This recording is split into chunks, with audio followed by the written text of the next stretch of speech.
Josué capítulo 17, vamos a considerar desde el versículo 1 en adelante. Se echaron también suertes para la tribu de Manasés, porque fue primogénito de José. Maquir, primogénito de Manasés y padre de Galaad, el cual fue hombre de guerra, tuvo Galaad y Basán. Se echaron también suertes para los otros hijos de Manasés, conforme a sus familias, los hijos de Abiezer, los hijos de Elec, los hijos de Asriel, los hijos de Siquem, los hijos de Efer y los hijos de Semida. Estos fueron los hijos varones de Manasés, hijo de Josué, por sus familias. Pero Zelofead, hijo de Efer, hijo de Galaad, hijo de Maquir, hijo de Manasés, no tuvo hijos, sino hijas. Los nombres de las cuales son estas: Maala, Noa, Ogla, Milca y Tirsa. Estas vinieron delante del sacerdote Eleazar y de Josué, hijo de Nun, y de los príncipes, y dijeron: Jehová mandó a Moisés que nos diese heredad entre nuestros hermanos, y él les dio heredad entre los hermanos del padre de ellas, conforme al dicho de Jehová. Y le tocaron a Manasés 10 partes, además de la tierra de Galaad y de Basán, que está al otro lado del Jordán. Porque las hijas de Manasés tuvieron heredad entre sus hijos, y la tierra de Galaad fue de los otros hijos de Manasés. Y fue el territorio de Manasés desde Aser hasta Micmetat, que está enfrente de Siquem, y va al sur hasta los que habitan en Tapúa. La tierra de Tapúa fue de Manasés, pero Tapúa misma, que está junto al límite de Manasés, es de los hijos de Efraín. Desciende este límite al arroyo de Cana, hacia el sur del arroyo. Estas ciudades de Efraín están entre las ciudades de Manasés, y el límite de Manasés es el norte del mismo arroyo, y sus salidas son al mar. Efraín al sur y Manasés al norte, y el mar es su límite. Y se encuentra con Aser al norte y con Isacar al oriente. Tuvo también Manasés e Isacar, y en Aser a Bet-Seán y sus aldeas, a Ibleán y sus aldeas, a los moradores de Dor y sus aldeas, a los moradores de Endor y sus aldeas, a los moradores de Tanac y sus aldeas, a los moradores de Megiddo y sus aldeas, 3 provincias.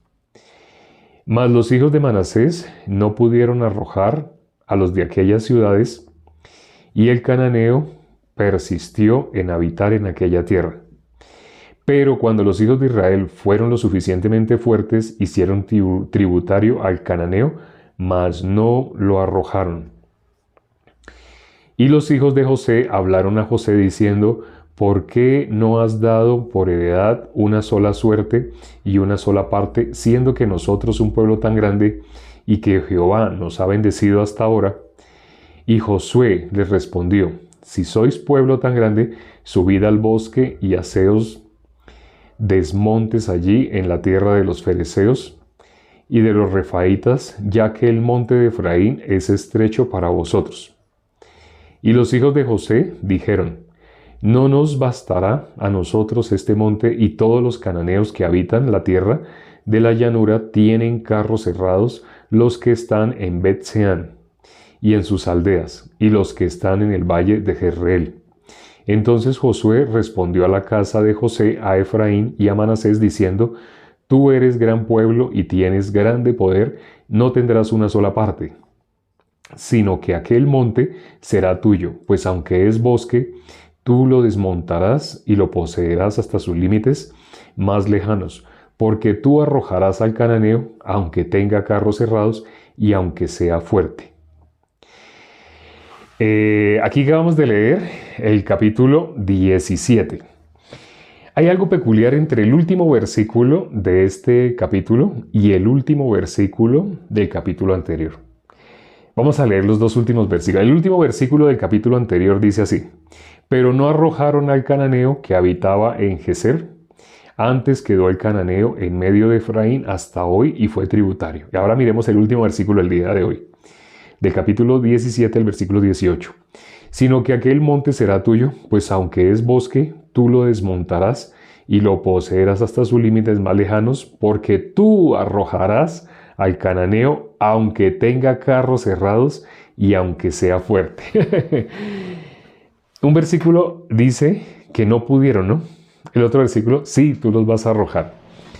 Lo que se cumple es la palabra de Dios, siempre, siempre. Para quienes no saben o llegaron hoy por primera vez, les voy a explicar cómo funciona este en vivo. Este en vivo es muy diferente al común de los en vivos. Este en vivo realmente es una grabación que se hace y que se va a subir a YouTube. Por consiguiente, aquí se predica, no es una contestación de preguntas, porque si fuera una contestación de preguntas, todos los días estaríamos contestando las mismas preguntas. Si miran, por ejemplo, el video de ayer o el video de antier, notarán que muchas de las preguntas que se van haciendo ya van quedando contestadas. Entonces, aquí lo que se hace es compartir. Dice la palabra, 1 Corintios 14:40, hágase todo decentemente y con orden. Entonces, aquí, en este espacio de 30 minutos, compartimos. Vamos a oír testimonio. Algunas ocasiones oímos testimonio. Pero normalmente compartimos el Evangelio. Casi nadie enseña el Evangelio, pero aquí en este espacio sí se enseña el Evangelio. A personas que asisten a iglesias cristianas les hacemos el test. La Biblia dice, examínese cada uno. La forma como se pueden examinar las personas es, ¿cuál es la tarea que nos puso nuestro Señor Jesucristo? La tarea que nos puso es ir y anunciar el Evangelio a toda criatura. Así. Lo dijo, ¿no? Esa es la tarea. Él nos dijo, yo me agrado cuando ustedes hacen esto y esto. Una lista de cosas que en el común de las iglesias las personas piensan que Dios se agrada de muchas otras cosas. Pero lo que está escrito es Dios, nuestro Señor Jesucristo, espera algo, que anunciemos el Evangelio. Entonces aquí, quienes han llegado por primera vez, aquí van a poder escuchar el Evangelio. Si tienen paciencia, si tienen paciencia. Casi siempre para poderlo explicar tenemos que mirar varios textos, pero al final, en conclusión, quienes pueden tener paciencia y llegar hasta el final, van a escuchar el Evangelio. Aquí acabamos de ver, ¿cómo pueden hacer preguntas? ¿En qué momento se pueden hacer preguntas? Este espacio no, por lo que les acabo de aclarar. ¿Cuándo se pueden hacer preguntas? Me pueden escribir directamente al WhatsApp. Es fácil, los hermanos los pueden orientar. Si quieren, ustedes pueden preguntar y los hermanos les dicen o le escriben ahí mi WhatsApp, no hay problema. O les dicen cómo pueden llegar a él. Pero también la otra es, me pueden escribir a alguno de los videos que ven acá en TikTok, de los videos cortitos, videos de 1 minuto, 2 minutos. Pueden hacer preguntas que constantemente estoy mirando y estoy respondiendo a todas las preguntas que se hacen. También a través del WhatsApp contesto más ampliamente, porque a través del WhatsApp puedo contestar con un audio. A veces puedo demorarme 5 o 10 minutos dando una explicación con la Biblia. Es mucho mejor. Prefiero que lo hagan así. Es más fácil, no es tan limitado a través de los mensajes que contesto acá, pero normalmente los textos para contestar son muy limitados y tras del hecho el texto quita mucho tiempo, o sea, pones a escribir. Es más fácil colocar un audio. Bueno, pero de todos modos, como lo quieran hacer, también pueden obtener respuesta según lo que quieran, más amplia o más resumida, pero resumida a veces es difícil resumir, solamente mando un versículo para que me escriban al WhatsApp, preferible. Hoy miramos aquí sobre el cananeo, ¿no? Aquí vimos sobre el cananeo. Esa tierra Dios la dio, pero Dios que dijo que despojaran al cananeo. El cananeo, ¿qué tiene que hacer? Tiene que salir. Ahora, ¿qué es el cananeo? No, las personas usando únicamente punto de vista humano se imaginan algo terrible. Yo no entiendo por qué Dios mandó así echar personas. Está hablando de qué es lo que impide que una persona pueda recibir la salvación. ¿Cuál es el obstáculo para que una persona pueda conocer el Evangelio? Como les nombré al principio, si les preguntamos a más de uno que ha asistido a iglesias cristianas, les preguntamos cuál es el Evangelio, máximo hablan de la palabra Evangelio en otro idioma. Evangelio en español es buenas nuevas. Máximo dicen así, es como decir hello y hola, sí, pero ¿cuáles son esas buenas nuevas? Casi nadie sabe cuáles son esas buenas nuevas. Por consiguiente, las personas no están anunciando el Evangelio porque no conocen el Evangelio. Pero como les dije, si tienen paciencia, aquí lo vamos a explicar. Arrojar al cananeo es arrojar a lo que impide que la palabra pueda entrar. ¿Cuál es? Hago la pregunta. ¿Qué cosa es lo que impide que la palabra tenga cabida en el corazón de nosotros. Es decir, el enemigo ¿dónde se esconde? El enemigo desde dónde evita que las personas reciban la palabra sin que las personas se den cuenta que es el enemigo. Porque el enemigo no es evidente. No sería engañador si fuera evidente. ¿Desde dónde? Desde nuestros pensamientos. Efectivamente, desde nuestros pensamientos, nuestro punto de vista. Satanás usa a nosotros mismos. Jesús dijo, si alguien quiere venir en pos de mí, niéguese a sí mismo. Los celulares tienen aplicaciones, ¿no? Aquí tengo un celular. Cuando prendemos un celular, vemos que tiene así aplicaciones. Las aplicaciones, algunas vienen instaladas dentro del celular. Otras, una persona las puede descargar. Todo ser humano inevitablemente tiene instalada una aplicación a través de la cual Satanás puede manejar. Estoy haciendo una analogía. Bíblicamente esto lo puedo explicar, es larga la explicación. Sé que esto no se enseña, normalmente esto no se enseña. Normalmente lo que se enseña es bendición, bendición, bendición. en el sentido de que te vaya bien o cosas materiales. Así las personas piensan únicamente bendición. Pero bíblicamente la maldición es estar destituido de la gloria de Dios. La maldición es Romanos 3:23, por cuanto todos pecaron y están destituidos de la gloria de Dios. ¿Hay alguna maldición más grande que esa? Estar destituido de la gloria de Dios. ¿Hay algo peor que eso? El que a una persona le vaya mal en su trabajo o le vaya mal en sus estudios. Todo lo que esté haciendo en esta tierra va a pasar, va a pasar. Por más terrible que sea la situación que esté atravesando, esa situación va a terminar. Pero esa situación va a terminar. Todo lo que se hace acá va a terminar. Hasta si compra una casa muy hermosa y ahorra durante muchos años de su vida, ahorra para comprar algo muy hermoso, eso también va a pasar. Todo lo que se hace acá va a pasar, tiene un límite, es efímero. A nuestro punto de vista parece que es durable. Y la sociedad y nuestros seres queridos nos empujan a que vivamos en función de esas cosas. Pero cuando una persona deje este cuerpo, es decir, gracias a Dios, me invitan a visitar personas en hospitales, en cárceles. Cuando una persona ya se ve a punto de morir, en ese momento la persona considera, ya no me voy a llevar nada de lo que fabriqué, no me voy a llevar nada de lo que acumulé. Ahora sí quiero saber a dónde puedo ir, cómo hago para saber a dónde llegará mi alma, a dónde voy a ir una vez que deje este cuerpo. Tristemente muchas personas estando con sus fuerzas, trabajando para acumular y acumular cosas, no se dan cuenta que lo que están viviendo en este cuerpo es pasajero.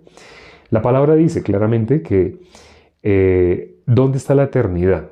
En el mundo espiritual. ¿Dónde está Dios? Por eso dice que nuestro Señor Jesucristo es el alfa y el omega, es el principio y el fin.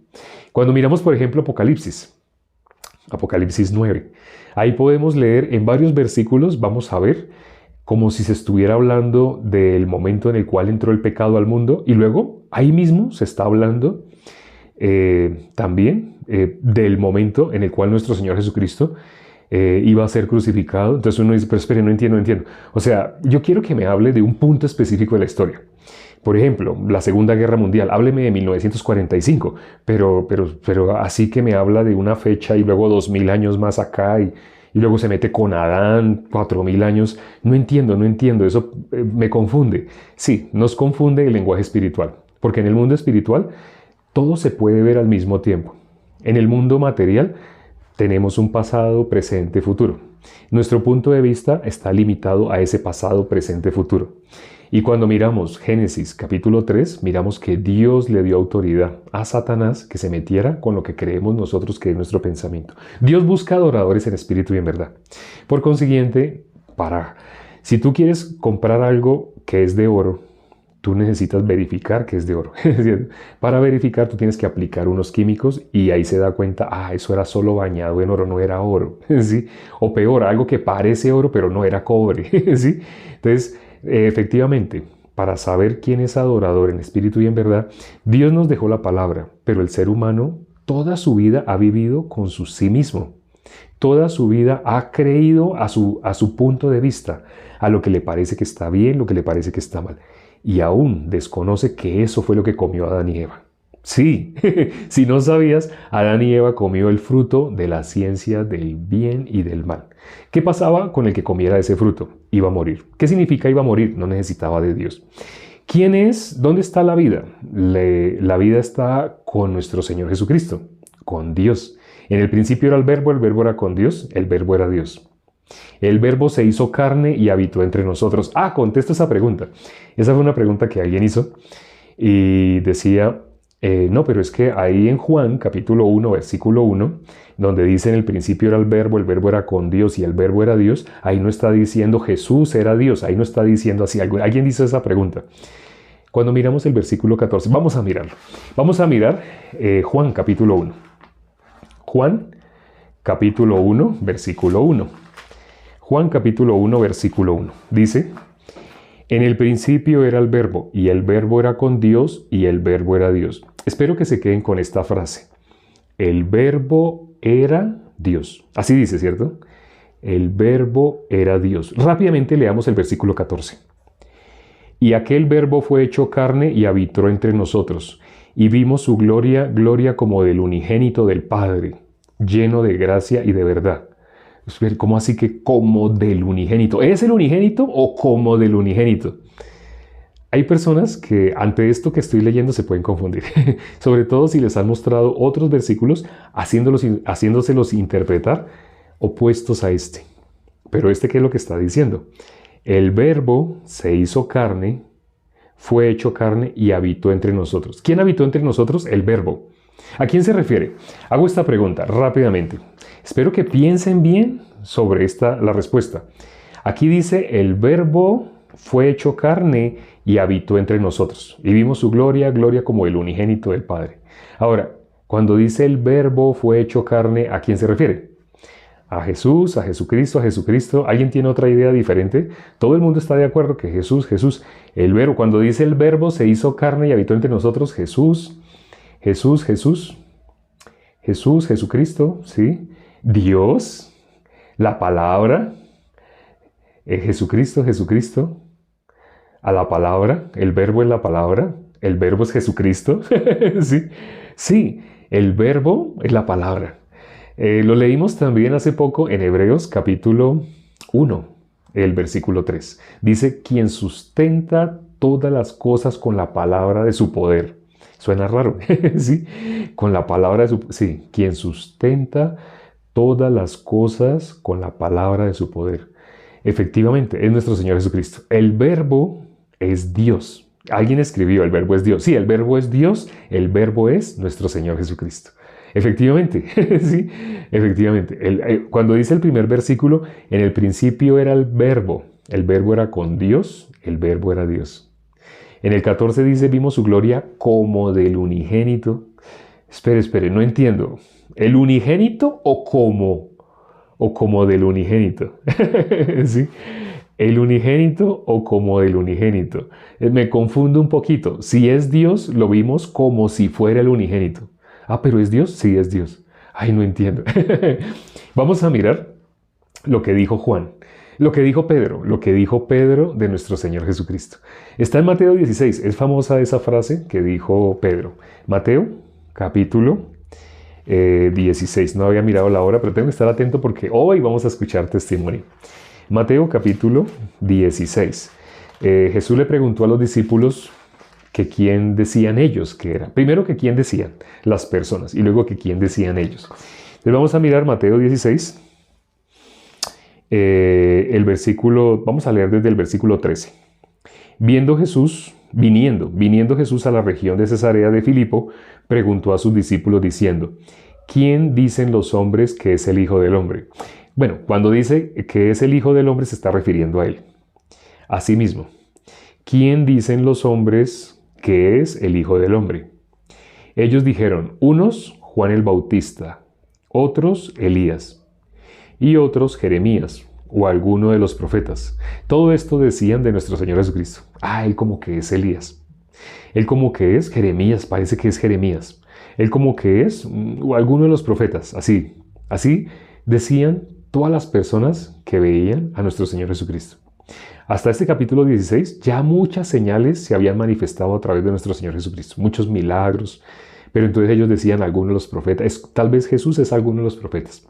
No, yo creo que Jesús es Jeremías, me parece. Y daban su sustentación de por qué les parece. Yo creo que Jesús, el hijo del carpintero de José. Yo creo que él es Elías. Yo creo que él es... Así decían muchas cosas, ¿no? Vamos a seguir leyendo. Ellos dijeron, bueno, y el versículo 15, y él les dijo, ¿y vosotros quién decís que soy? Respondió Simón Pedro, dijo, tú eres el Cristo, el Hijo del Dios viviente.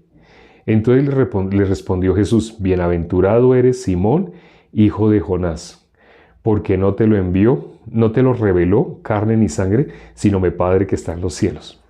Hasta aquí Pedro dijo así, ¿cierto? Y nuestro Señor Jesucristo le contestó, eso no puede salir de la carne.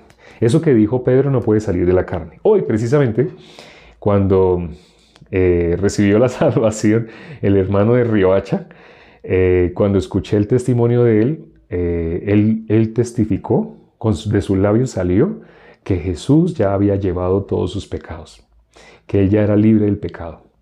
Cuando él dijo eso, me acordé rápidamente de lo que está escrito en Romanos 10:10.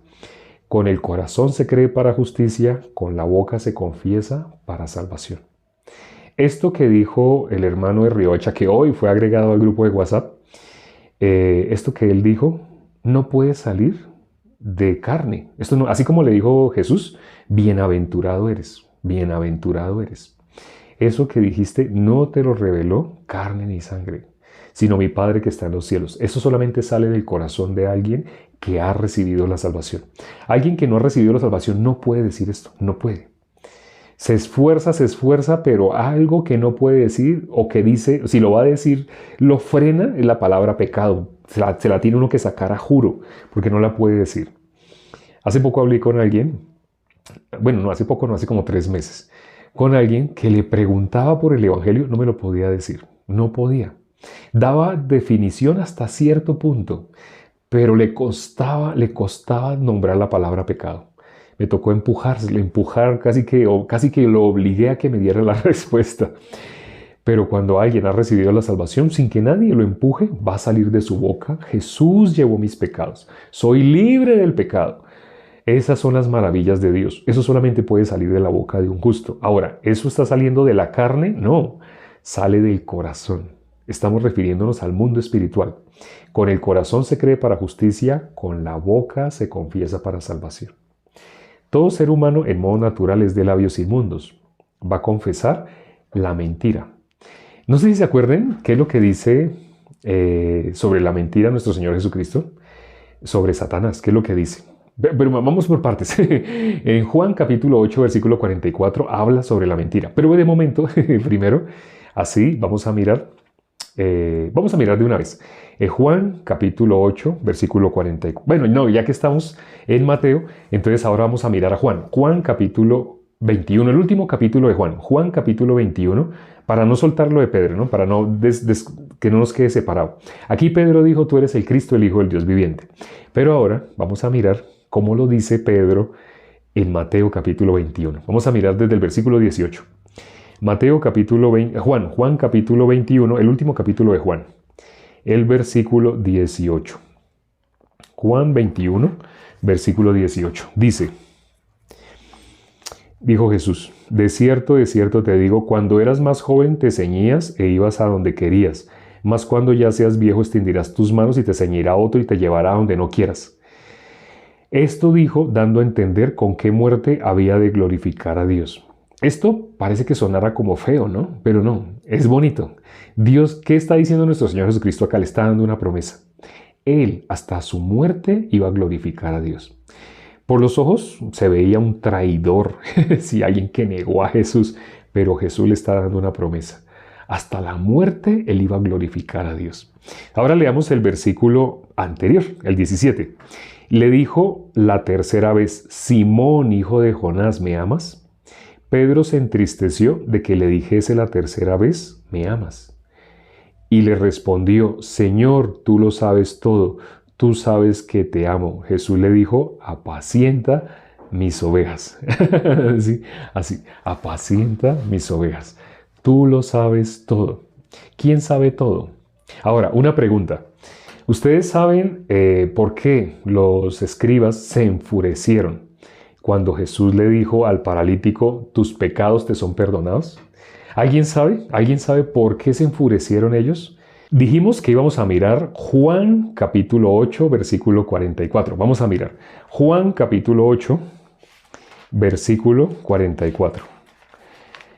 Juan capítulo 8 es donde aparece la mujer sorprendida en adulterio, pero en el versículo 44 es donde nuestro Señor Jesucristo habla las características de Satanás. Dice el versículo 44, vosotros sois de vuestro padre el diablo y los deseos de vuestro padre queréis hacer. Él ha sido homicida desde el principio y no ha permanecido en la verdad, porque no hay verdad en él. Cuando habla mentira, de suyo habla, porque es mentiroso y padre de mentira. Des en cuenta qué es lo que dice de cuando habla mentira. Para nosotros, decir mentira es decir, por ejemplo, que yo diga que tengo 15 años. Entonces la gente me miraría y le daría risa y dicen, ¡ay! No diga mentiras. Así, nosotros decimos, para nosotros mentira es eso. Para nosotros mentira es lo que hizo Rebeca con su hijo Jacob, que le dijo, ve rápido, tráeme 2 cabritos, porque yo oí que tu padre va a dar la bendición. ¿A quién? A Esaú. Cuando él traiga de la casa, le dijo tu padre que hiciera un guisado como a él le gusta.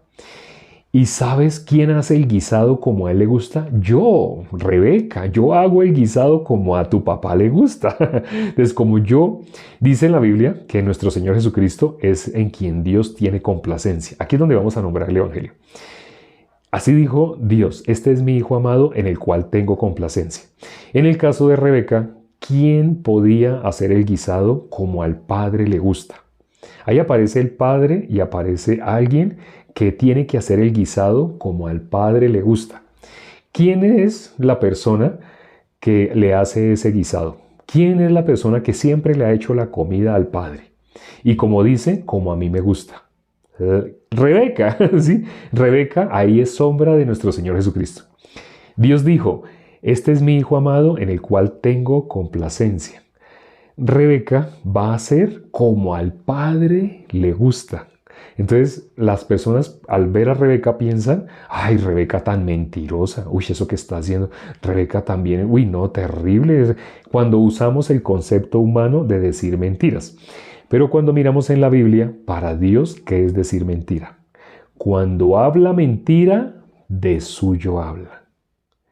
¿De quién habla? De sí mismo. Por eso, cuando el ser humano habla de lo que sale de su punto de vista, de su opinión, lo que a él le parece, eso es mentira. ¿Por qué dijo nuestro Señor Jesucristo, si alguien quiere venir en pos de mí, niéguese a sí mismo? Porque lo contrario a negarse a sí mismo es a hablar lo que sale de nosotros. ¿Lo que sale de nosotros es verdadero? No, lo que sale de nosotros contamina. Lo verdadero, lo que sale de nuestro Señor Jesucristo. Por eso, cuando el hermano Mario dijo así que Jesús había llevado todos los pecados, ¿qué le tuve que decir? Efectivamente, tú eres salvo, tú eres justo. Eso que has dicho no puede salir de la boca de un pecador. Eso solamente puede salir de la boca de un justo. Y es más, el hermano Mario experimentó algo similar a lo que yo experimenté también cuando recibí la salvación. Ya se los he contado, pero bueno, el tiempo no da. Aquí, para finalizar, vamos a hablar el Evangelio. ¿Sí? Esto que pasó con Rebeca, Rebeca sombra de nuestro Señor Jesucristo. Ya que Dios solamente en su Hijo amado tiene complacencia, la paga del pecado es muerte.